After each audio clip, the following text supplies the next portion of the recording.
আপনি হাজি সাহেব মানুষ, আপনার তাহাজ্জুদ মিস নাই, আপনি 5 ওয়াক্ত নামাজ পড়েন, অথচ আপনার ছেলেটা যে যুবক,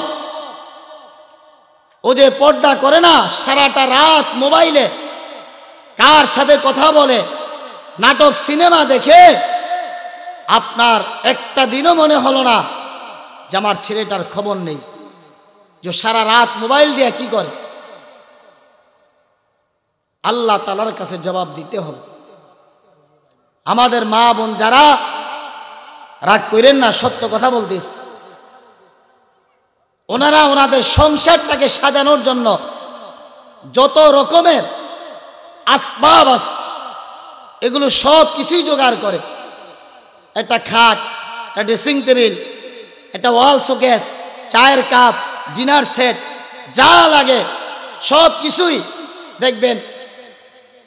অনেক সময় এমন হয় যে অনেক কিছু কিনছে, এটার কাজে লাগে না, এমনিতে এটা আলমিরাকে সাজানোর জন্য রাইখা দিস, জায়গাটা খালি খালি দেখা যায় কেমন জানি সুন্দর করে, এদিকেও সোফা এদিকেও সোফা, মাঝখান থেকে কর্নারে টিভিটা রাখলে কেমন হয়, এগুলো ওনারা খুব ভালো বোঝে, এই কাজগুলো করে। অথচ ওনার ভিতরে যে একটা কলিজা আছে, দিল আছে, এইটাকে ওদের সাজাতে হবে, এই ফিকির আমাদের মা বোনদের নাই, কোনো ফিকির নাই, কোনো চিন্তা নাই যে মরতে হবে। আমি কিছুদিন আগে এক তাফসিরে বললাম, ইউনাব্বাউল ইনসানু ইয়াউমাইযিন বিমা কদ্দামা ওয়া আখর। আপনি যে শখ করে ঘরের মধ্যে ডিশ লাইনের দিলেন, ওয়াইফাই এর ব্যবস্থা করে দিলেন, আপনি এই ডিশ লাইন দিয়া যতদিন টিভি সিনেমা দেখছেন, গুনাহ করছেন, মরার পরে আল্লাহ তাআলা একেবারে পাই টু পাই আপনাকে হিসাব বুঝাইয়া সাজা দিবে। আপনি যে ডিশ লাইনের সংযোগ দিয়ে মারা গেলেন, মারা যাওয়ার পরে 20 বছর 30 বছর আপনার সন্তানরা টিভি দেখলো, নাটক সিনেমা দেখলো, আপনি তো এখন আর দেখেন না, তারা যে দেখলো, এরও একটা গুনার পার্সেন্টেজ আপনার কবরে যাইতেই থাকে। নাউজুবিল্লাহ বলতেন না?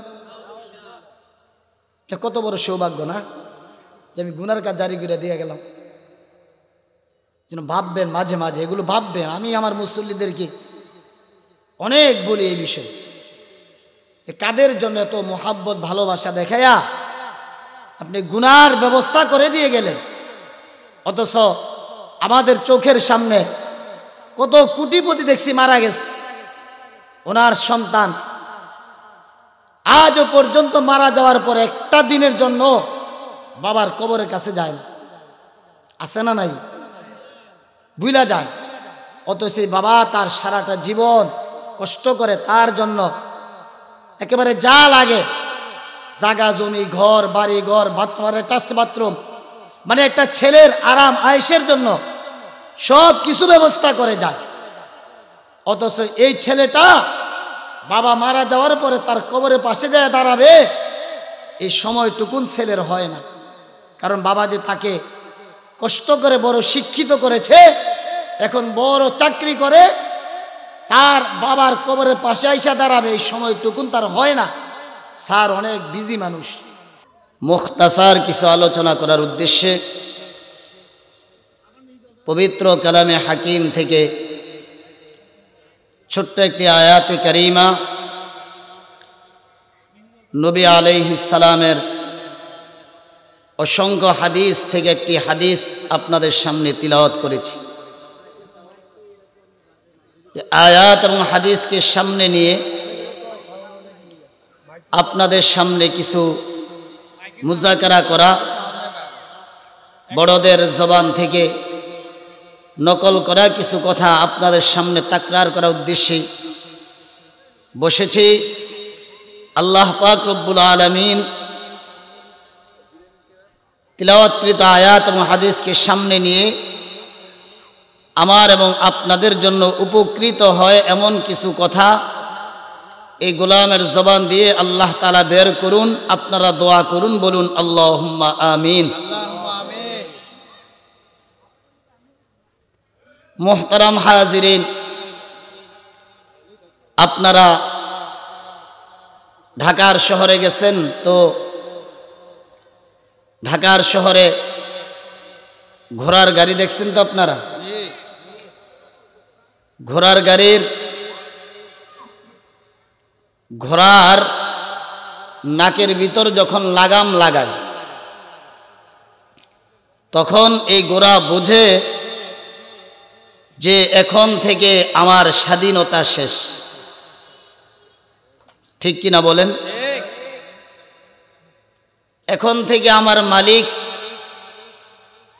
আমাকে যেই দিকে বেত্রাঘাত করবে আমাকে ওই দিকেই যেতে হবে। ডান দিকে আঘাত করলে ডানে, বাম দিকে আঘাত করলে বামে যেতে হবে। ঠিক আমরা যারা মুসলমান, আমরা যখন কালিমার রশি গলায় লাগিয়েছি তখন থেকে আমাদেরও স্বাধীনতা শেষ। আমাদের একজন মালিক আছে। বলেন তো আমাদের মালিকের নাম কি? আরো জোরে করে বলেন, নাম কি? সবাই বলেন সুবহানাল্লাহ। আরো জোরে করে বলেন সুবহানাল্লাহ, আলহামদুলিল্লাহ, লা ইলাহা ইল্লাল্লাহ, আল্লাহু আকবার। আমাদের একজন মালিক আছে আল্লাহ।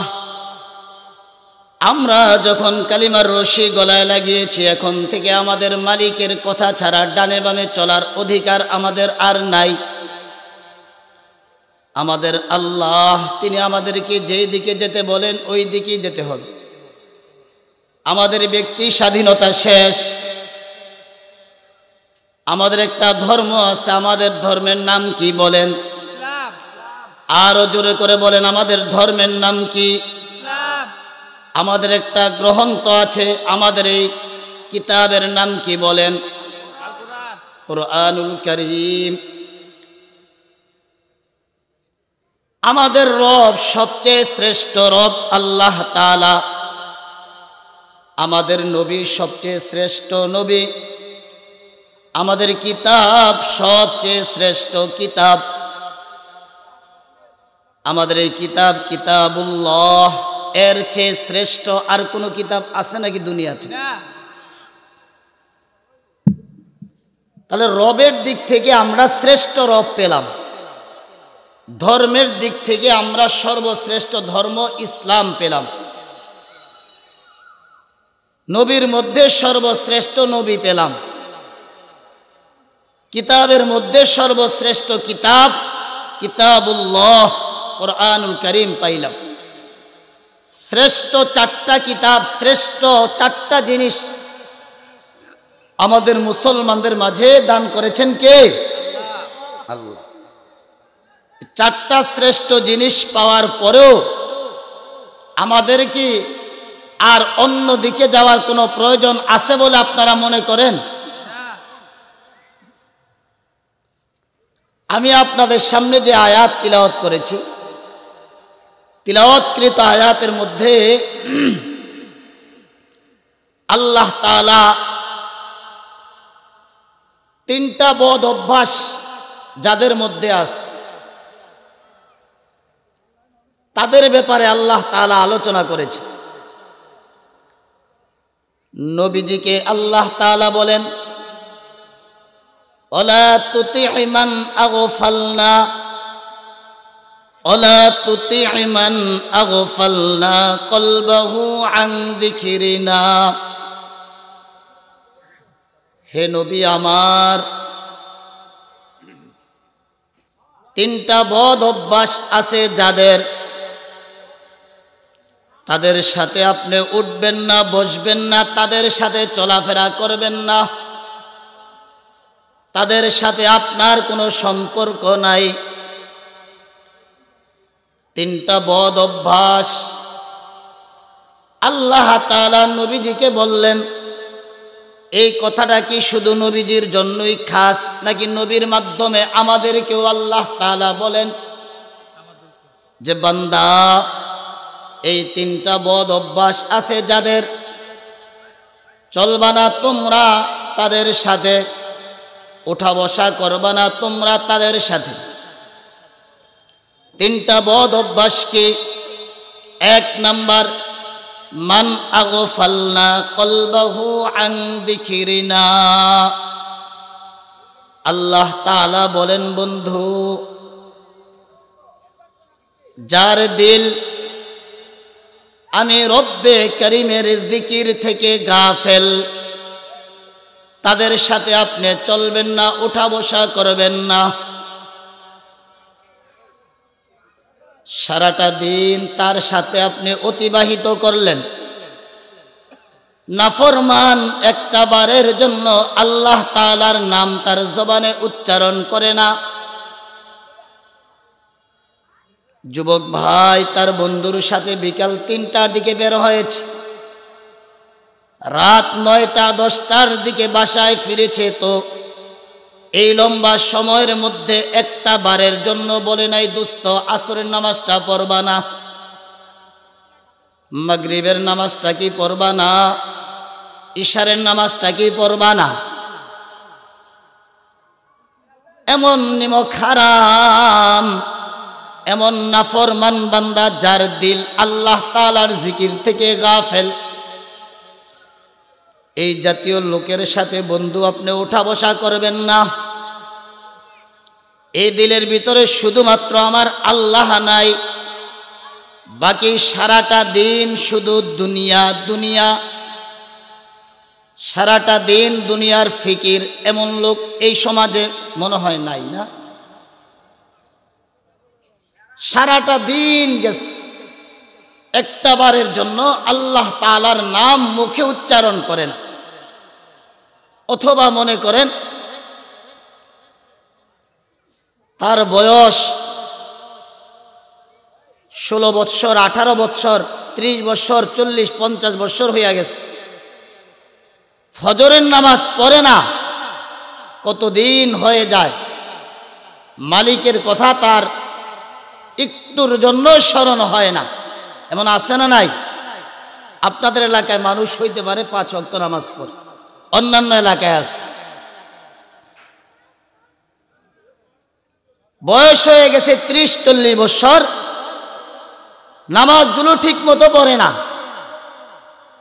আর আমাদের আব্বা মা এই জাতীয় সন্তানকে ঘরে জায়গা দেয়, একটা বারের জন্য সন্তানকে বলে না যে এই সন্তান তুমি আমার ঘরে থাকো, আমার ঘরে রান্না হয়, আমার ঘরের খাবার খাও, আমার ঘরে ঘুমাও। সেই কতদিন হয়ে গেল তোমাকে ফজরের সময় ঘুম থেকে উঠতে দেখি না, ফজরের নামাজটা কি একটা বার পড়তো তোমার মন চায় না?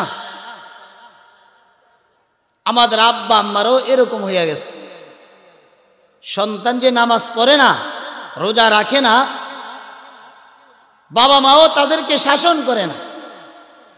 আমি প্রায় এই কথাগুলো বলি যে আমাদের সমাজে এরকম আব্বা আম্মা আছে, সন্তান যদি একদিন স্কুল কামাই করে, স্কুলে যায় নাই অথবা প্রাইভেট কোচিংয়ে যায় নাই, আব্বা আম্মা হুমকি দিয়া বলে আজকে তোমার ঘরে খানা নাই, ঘরে তোমার জায়গা নাই, বলে কি না?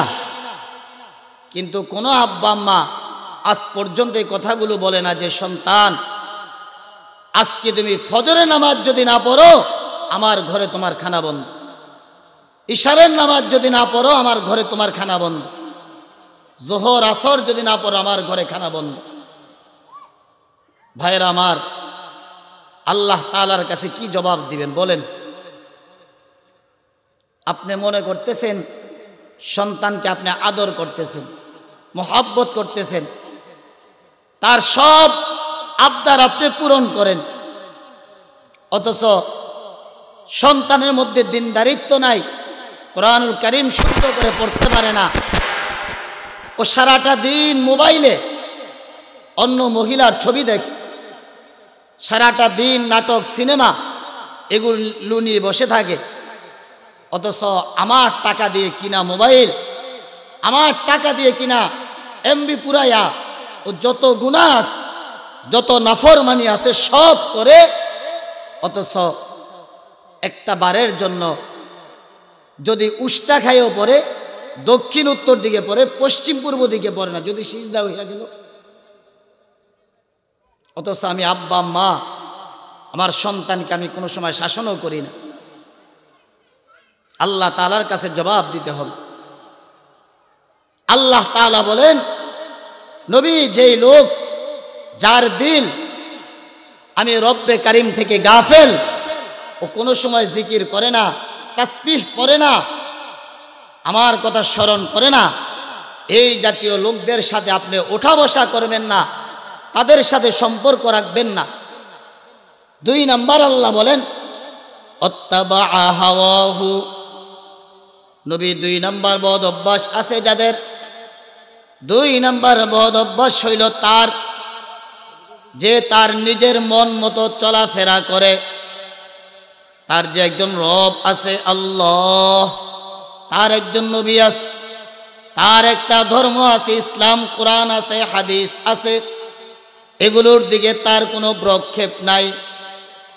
সে তার মন মতো চলে। কিরে ভাই, নামাজ পড়ো না?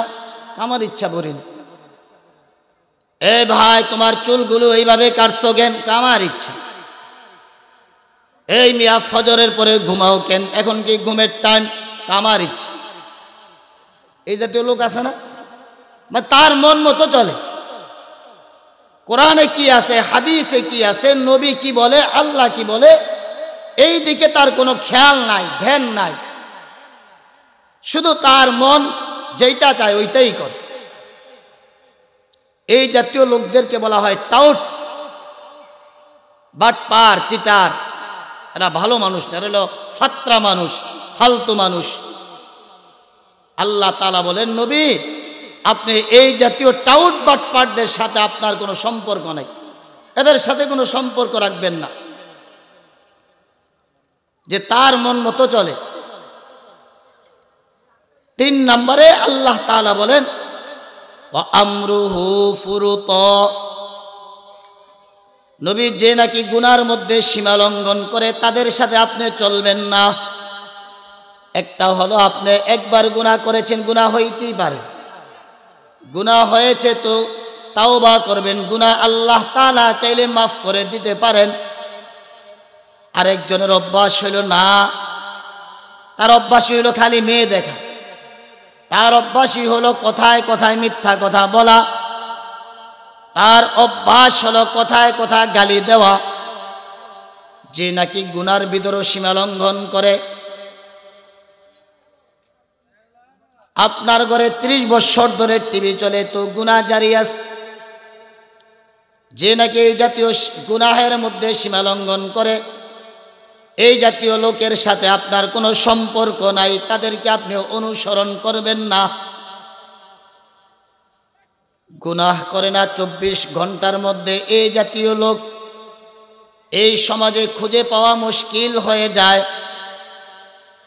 অথচ আমাদের পূর্বপুরুষদের জীবনী যদি দেখেন, আমাদের এই উলামায়ে দেওবন্দের মধ্যে এমন পাবেন 40 বছর হয়ে গেছে, তার জীবনে একটা কবিরা গুনাহ নাই। সুবহানাল্লাহ। এগুলো কোনো নবীর কাহিনী না, এগুলো কোনো সাহাবীর কাহিনীও না। সমস্ত নবীরা তো মাসুম, নিষ্পাপ। নবীদের কোনো গুনাহ আছে? বলেন, নবীদের কোনো গুনাহ আছে? নবীরা তো মাসুম। সাহাবায়ে কেরামদের কোনো গুনাহ নাই। আমাদের পূর্বপুরুষ যারা, ওনাদের জীবনের দিকে যদি নজর করেন, দেখবেন 40 বছর হয়ে গেছে ইশারের ওযু দিয়ে ফজরের নামাজ আদায় করছে। সুবহানাল্লাহ। এই কারণে তারা আল্লাহ তাআলার কাছে প্রিয় হয়েছে। তারা যখন আল্লাহ তাআলার কাছে হাত উঠাইতেন, তো আল্লাহ তাআলা তাদের হাত, খালি হাত ফিরিয়ে দিতে লজ্জা পাইতেন। আর আমাদের 24 ঘন্টার মধ্যে কবিরা গুনাহ হয় নাই, এরকম একটা দিন বের করা মুশকিল। আমাদের সময় কাটে না কবিরা গুনাহ না করে। আরেকটু যদি পিছনের দিকে যাই, দেখেন উলামায়ে হিন্দ কা শানদার মাজি এক কিতাব আছে, কিতাবের মধ্যেও কি আছে, হযরত খাজা কুতুবউদ্দিন কাকি রহমাতুল্লাহি আলাইহি, এক বড় বুজুর্গের নাম শুনছেন ওনার? আপনারা তো অবশ্য বুজুর্গদের নাম শোনেন না, আপনারা খেলোয়াড়দের নাম জানেন, মেসির নাম জানেন তো আপনারা? মেসির নাম শোনেন নাই? এটা জানেন। এরপর ওই যে টিভিতে শুটিং করে, নাটক সিনেমা করে, তাদের নাম জানেন। আল্লাহওয়ালাদের নাম জানেন না, সাহাবীদের নাম জানেন না। যদি জিজ্ঞেস করি যে 10 জন সাহাবীর নাম বলেন, বলতে পারবেন না। 2-4 জন বুজুর্গের নাম বলেন, বলতে পারবেন। এরকম আমাদের এক বুজুর্গের নাম হলো কুতুবউদ্দিন কাকি রহমাতুল্লাহি আলাইহি। আল্লাহর ওলি ইন্তেকালের পূর্বে ওসিয়তনামা লেখা গেছে। ওনার ওসিয়তনামার মধ্যে লিখেছেন, আমি মারা যাওয়ার পর আমার জানাজা পড়াবে কে? উনি লিখছেন 4টা গুণ যেই ইমামের মধ্যে পাওয়া যাবে, 4 গুণ বিশিষ্ট ইমামকে আমার জানাজার নামাজের ইমামতির দায়িত্বটা দিয়া দিবে। 1 নাম্বার গুণ হলো, যার জীবনে কোনোদিন তাহাজ্জুদ নামাজ কাজা নাই। সুবহানাল্লাহ। আমাদেরও নাই, ঠিক না? আমাদের তাহাজ্জুদ কাজা আছে? আমাদের হিসাব করলে, জিজ্ঞেস করলে, আমি কাউকে জিজ্ঞেস করবো না, লজ্জা দিব না। এমন আছে পুরা বৎসর অতিবাহিত হয়, পুরা বৎসরে একদিনের তাহাজ্জুদ তার আমল নামায় নাই। আছে না নাই?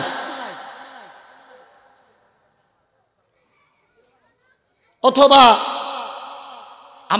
আমার এক উস্তাদের কথা মনে পড়ছে, মিরপুর 12 নাম্বার মুসলিম বাজার মাদ্রাসার মুহতামিম আল্লামা মুফতি আব্দুল ওয়াহিদ কাসিমি হাফিজাহুল্লাহ, হুজুরে আমাদেরকে ক্লাসে প্রায় বলতেন যে মুসলমানদেরকে নামাজের ওয়াজ করবে কেন? মুসলমানদেরকে পর্দার ওয়াজ করবে কেন? মুসলমানদেরকে হজের ওয়াজ করবে কেন? যাকাতের ওয়াজ করবে কেন? যেগুলো ফরজ বিধান, এগুলো তো মুসলমান এমনিই করবে। মুসলমানদেরকে ওয়াজ করতে হবে তাহাজ্জুদের জন্য, নফল ইবাদতের জন্য। অথচ আমাদের ফরজ নামাজই ঠিক নাই, তাহাজ্জুদের মাসআলা তো মুশকিল। অনেকজন একটু কম থাকে।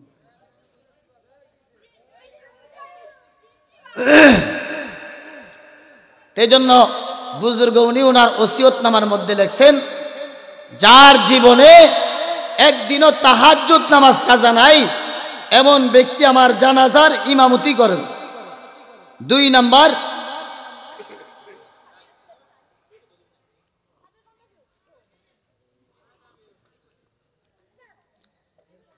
যে ব্যক্তির জীবনে তাকবীরে উলা ছোটে নাই,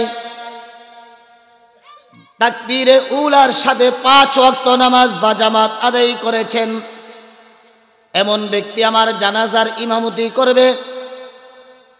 3 নাম্বার, যেই ব্যক্তি কোনোদিন আসরের সুন্নত কাজা নাই। সুবহানাল্লাহ। আসর নামাজের সুন্নত পড়া কি সুন্নতে মুআক্কাদা না গায়রে মুআক্কাদা? পড়লে সওয়াব আছে, না পড়লে গুনাহ নাই। আল্লাহর ওলি তার ওসিয়তনামার মধ্যে লিখেছেন, যার জীবনে আসরের সুন্নত কাজা নাই, এমন ব্যক্তিকে আমার জানাজার নামাজের ইমামতির দায়িত্বটা দিয়ে দিবা। 4 নাম্বার গুণ হলো, যার জীবনে কোনোদিন ইচ্ছাকৃতভাবে কোনো বেগানা মহিলার দিকে দৃষ্টিপাত করে নাই। তার মানে রোডে গাড়ি চলতে ফিরতে যদি কোনো মহিলার সাথে দেখা হয়েও যায়, সাথে সাথে নজরটা নিম্নগামী করেছে। দ্বিতীয়বার আবার মহিলাকে দেখার জন্য তাকায় নাই, অথবা গুনার কল্পনা করে নাই। পার্কে যায়া ঘুইরা ঘুইরা মেয়েদেরকে দেখে নাই। যার সাথে পর্দা করা ফরজ এমন মহিলার দিকে কোনোদিন তাকায় নাই। এই চারটা গুণ। 1 নাম্বার, যার জীবনে তাহাজ্জুদ কাজা নাই। 2 নাম্বার, যার জীবনে কোনোদিন তাকবীরে উলা কাজা হয় নাই। 3 নাম্বার, যার জীবনে আসরের সুন্নত ছুটে নাই। 4 নাম্বার, যে ইচ্ছাকৃতভাবে অন্য কোনো বেগানা মহিলার দিকে তাকায় নাই। এই 4 গুণ বিশিষ্ট যদি কোনো ইমাম পাও, তাহলে আমার জানাজার দায়িত্বটা তাকে দিয়ে দিবা। আর যদি 4 গুণ বিশিষ্ট কোনো ইমাম খুঁজে পাওয়া না যায়, তাহলে আমার লাশের জানাজার কোনো দরকার নাই। আমার লাশ বিনা জানাজায় কবরে দাফন করে দিবা। ঠিকই কিছুদিন পরে আল্লাহর ওলি ইন্তেকাল করেছেন। তার লাশ যখন মাঠে নিয়েছে জানাজা পড়ানোর জন্য, ওনার খাদেমরা খাজার পক্ষ থেকে ওনার ওসিয়তনামা পড়ে শোনাইছেন যে খাজা কুতুবউদ্দিন কাকি, যার নামে এখনো দিল্লির কুতুব মিনার, উনি ওনার ওসিয়তনামার মধ্যে লিখেছেন, এই 4 গুণ বিশিষ্ট কোনো ভাই যদি এই ময়দানে উপস্থিত থাকেন, দয়া করে তার জানাজার ইমামতি করার জন্য সামনে আসবেন। আমরা অবশ্য খাজা কুতুবউদ্দিন কাকি বখতিয়ারের জানাজার দৃশ্য দেখি নাই। আমার এই জীবনে শাইখুল হাদিস আল্লামা আজিজুল হক রহমাতুল্লাহি আলাইহির জানাজার দৃশ্য দেখেছি। চরমনাই আল্লাহর ওলির জানাজার দৃশ্য দেখেছি। বাংলার বীর মুফতি ফজলুল হক আমিনী রহমাতুল্লাহি আলাইহির জানাজার দৃশ্য দেখেছি।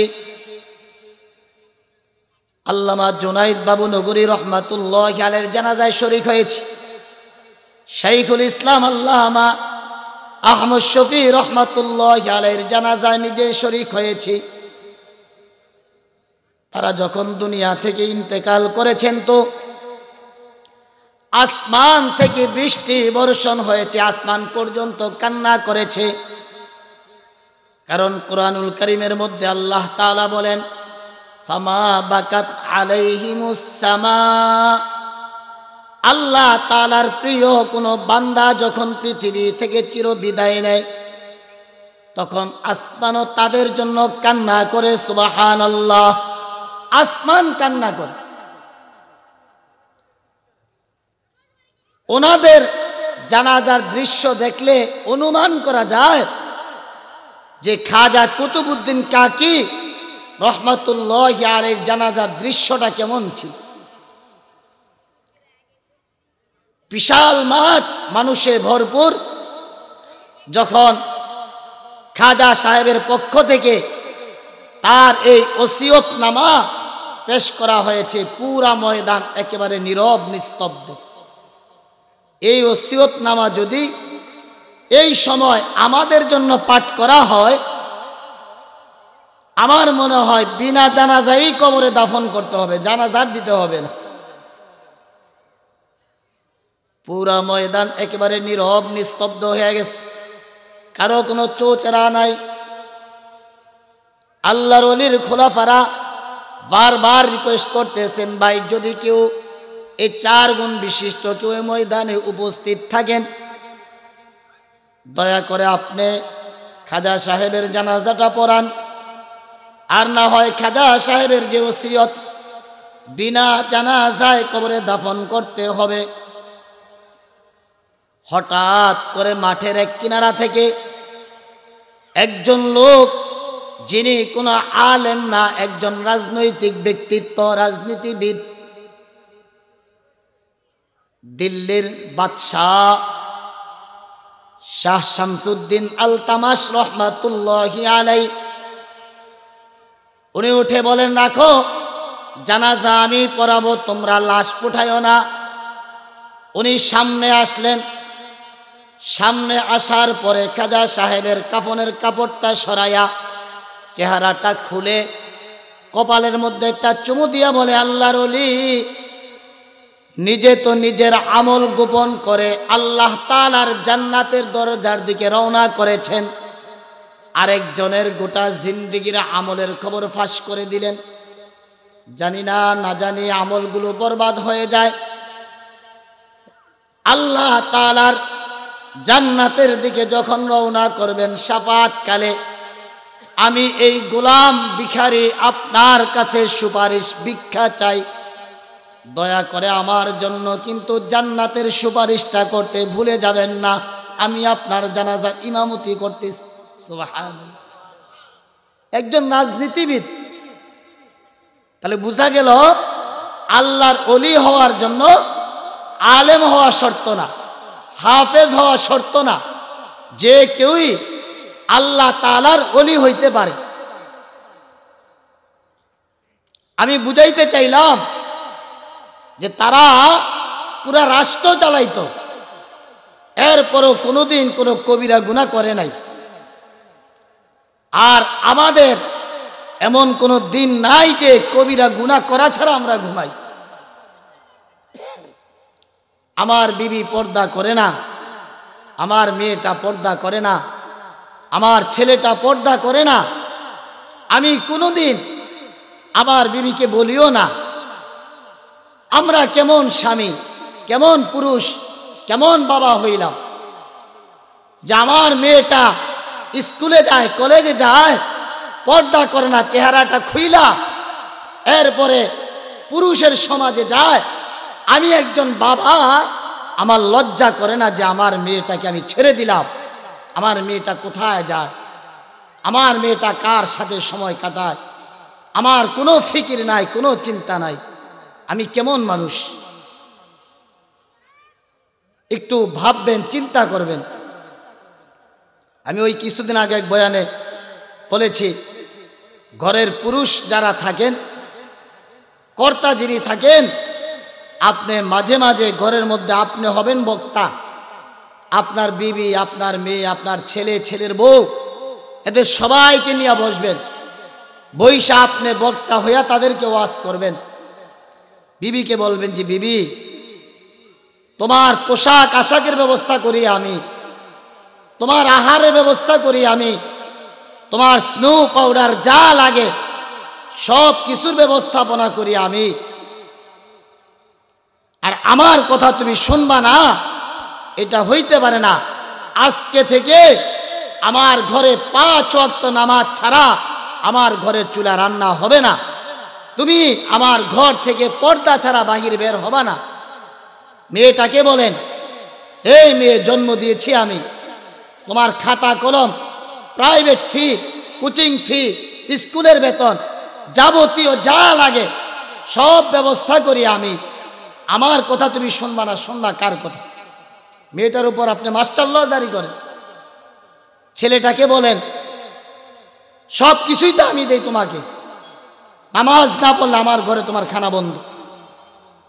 আমরা এগুলো কোনো সময় বলি না।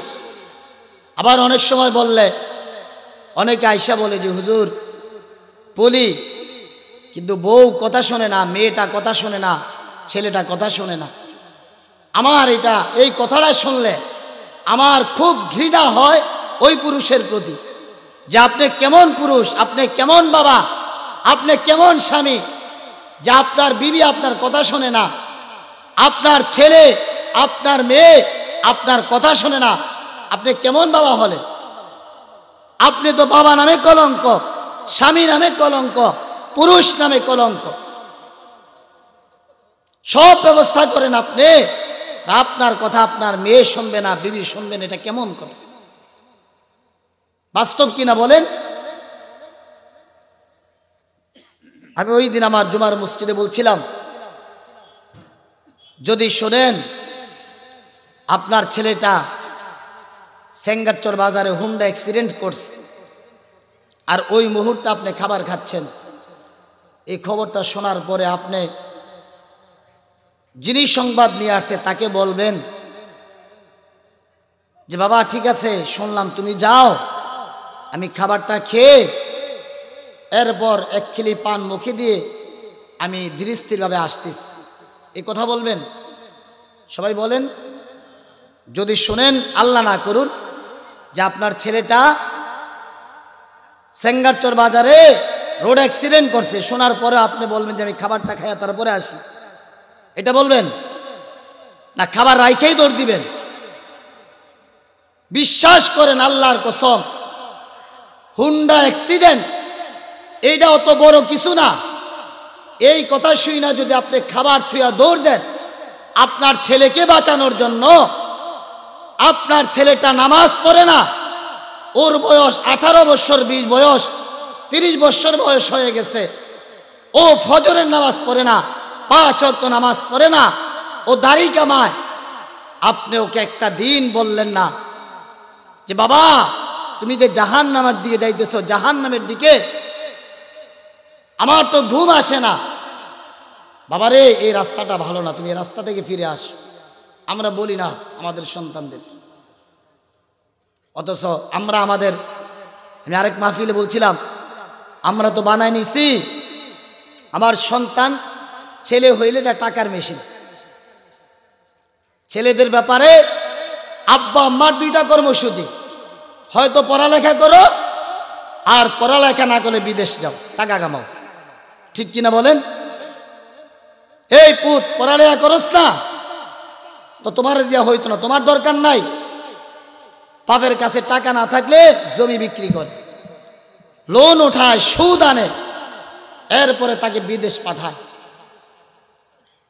তার মানে হচ্ছে পড়ালেখা করে বড় হইয়া তুমি টাকা কামাই করবা, আর যদি পড়ালেখা না করো তাহলে যাও তুমি এখনই বিদেশ যাও।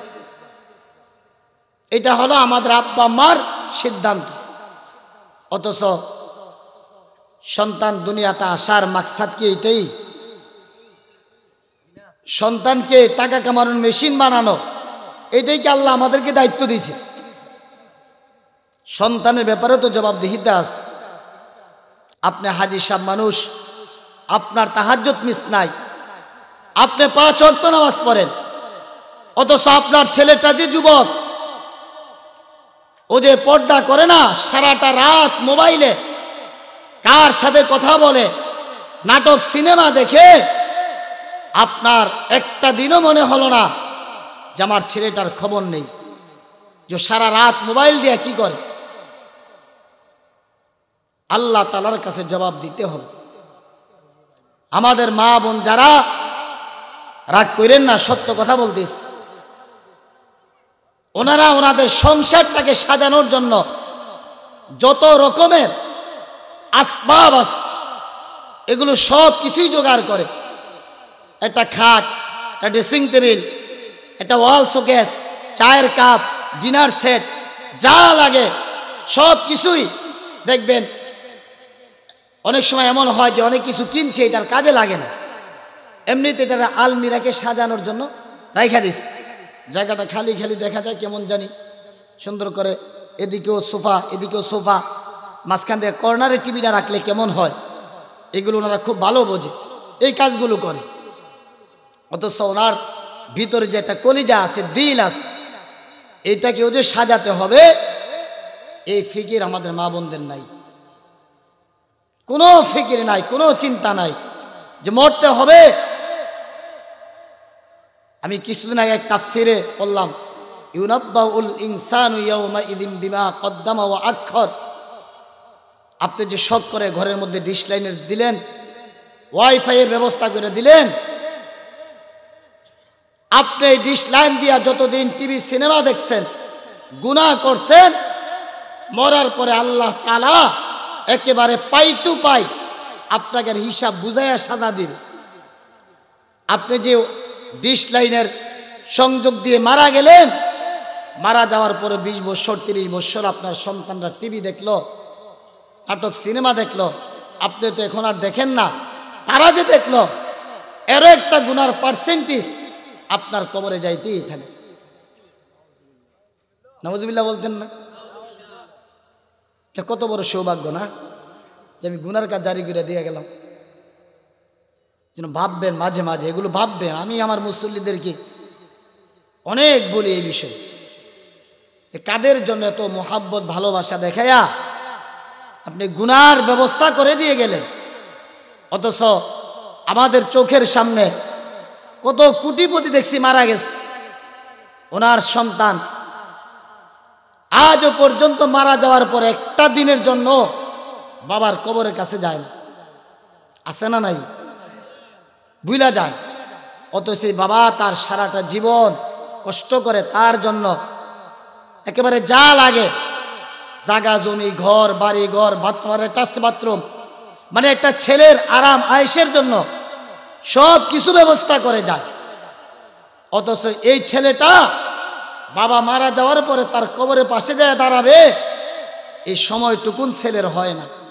কারণ বাবা যে তাকে কষ্ট করে বড় শিক্ষিত করেছে, এখন বড় চাকরি করে, তার বাবার কবরের পাশে আইসা দাঁড়াবে, এই সময়টুকুন তার হয় না।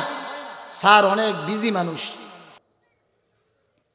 হাদিস শরীফের মধ্যে আছে, কোনো সন্তান যদি তার আব্বা আম্মার কবরের পাশে শুক্রবার দিন যায় দাঁড়ায়, আল্লাহ তাআলা এই সন্তান তার বাবা মার কবরের পাশে যেয়ে দাঁড়ানোর কারণে আল্লাহ তাআলা তাদের কবরে আযাব মাফ করে দিবেন।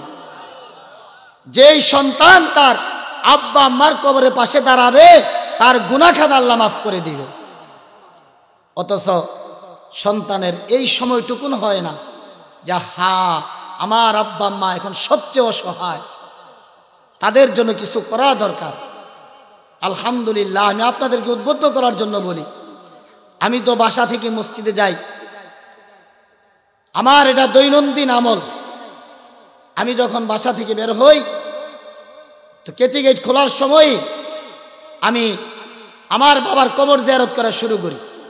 আমার এটা দিনের প্রথম আমল যে আমি একেবারে গেট খোলার সময় শুরু করি, বিসমিল্লাহ বলে গেট খুলা, এরপরে কবর জিয়ারতের নিয়ত আমার বাবার জন্য একবার সূরা ফাতিহা, 3 বার সূরা ইখলাস, 2 বার সূরা তাকাসুর, 2 বার সূরা ইনশিরাহ পড়ি, এরপরে দুরূদ শরীফ পড়ি, এরপর মোটর সাইকেলে উঠি। এরপর যখন আরো সময় থাকে তখন আমি নিয়ত করি যে আল্লাহ, আমার যত আত্মীয় স্বজন দুনিয়া থেকে বিদায় নিছে, তাদের জন্য আবার একবার সূরা ফাতিহা, 3 বার সূরা ইখলাস পড়ি। এরপরে নিয়ত করি যে আল্লাহ, যত ভালো মানুষ দুনিয়া থেকে বিদায় নিছে, তাদের জন্য আবার একবার সূরা ফাতিহা, 3 বার সূরা ইখলাস পড়া আল্লাহ তাআলার কাছে দোয়া করি। এটা আমার প্রতিদিনের এটা আমল। আলহামদুলিল্লাহ, এটা আমার বুজুর্গি জাহির করার জন্য না, যে আমার বাবা যে এখন কবরে, আমার বাবার চেয়ে অসহায় এই পৃথিবীতে আর কেউ নাই, ওনার চেয়ে অসহায় আর কেউ নাই। এজন্য সন্তান যারা আপনারা নিয়ত করেন, আর আব্বা আম্মা যারা আপনারা সন্তানদেরকে বিষয়গুলো বুঝান যে বাবা রে, অন্তত মারা গেলে তোদের জন্য এত কিছু করে গেলাম, অন্তত দৈনিক আমার জন্য একবার সূরা ফাতিহা, 3 বার সূরা ইখলাস পড়িস, যেখানেই থাকিস ওখান থেকেই পড়। আসলে তো আমরা আমাদের সন্তানদেরকে দিন শিখাই না, আমরা আছি দুনিয়া নিয়া। অনেক সন্তান বড় শিক্ষিত হয়ে আব্বা আম্মা যখন মুরব্বী হয়ে যায়, তখন নতুন বউ আইসা ঘরের মধ্যে স্বামীকে বুঝায়, তোমার আব্বা আম্মার সারাদিন খিটখিট এগুলো আর ভালো লাগে না। এটি সাধারণত বউ যারা, তারা তাদের শ্বশুর শাশুড়ির ব্যাপারে কমপ্লেন করে। অনেক সময় ছেলেরা বাধ্য হয়ে তার আব্বা আম্মাকে বৃদ্ধাশ্রমে পাঠানোর ব্যবস্থা করে, ঠিক কিনা? অথচ যে বয়সে আব্বা আম্মা একটু আরামে থাকবে, বিলাসিতা ভোগ করবে, ওই সময় সন্তান তাদেরকে বোঝা মনে করে। এর জন্য দায়ী আমরাই। এর জন্য দায়ী কারা? আমরাই দায়ী। আমার সন্তানকে আমি দিন শিক্ষা দেই নাই। জি, আমি বলতেছিলাম যে আমাদের সন্তান না আমাদেরকে বৃদ্ধাশ্রমে পাঠায় দেয় অথবা আমাদের জন্য দোয়া করে না, এর জন্য দায়ী কারা? আমরা নিজেরা। আমরা আমাদের সন্তানকে দিন শিখাই নাই। ওদেরকে আমাদেরকে যারা খেদমত করবে বৃদ্ধ বয়সে, এই জন্য ওদেরকে আমরা এইভাবে প্রস্তুত করি নাই। এই জন্য আপনাদের কাছে আমার অনুরোধ, আপনারা আপনাদের সন্তানদেরকে দিন শিখানোর ফিকির করেন। সন্তানগুলোকে টাকা কামাই করার মেশিন না বানিয়ে ওদেরকে আপনারা আখিরাতের সম্বল বানান, যে সন্তান যদি ভালো হয়, সন্তান যেন কিয়ামতের দিন আপনার নাজাতের উসিলা হয়। সন্তান যদি গুনাহ করে মারা যাওয়ার পরে সন্তান যা গুনাহ করবে এর একটা পার্সেন্টেজ আপনার আমার কবরে যাবে। আল্লাহ তাআলা আমাদেরকে গুনাহ মুক্ত হয়ে আমাদের সন্তানগুলোকে আখিরাতের সম্বল বানিয়ে কবরে যাওয়ার তৌফিক দান করুন। আমিন। ওয়া আখির দাওয়ানা আনিল হামদুলিল্লাহি রাব্বিল আলামিন।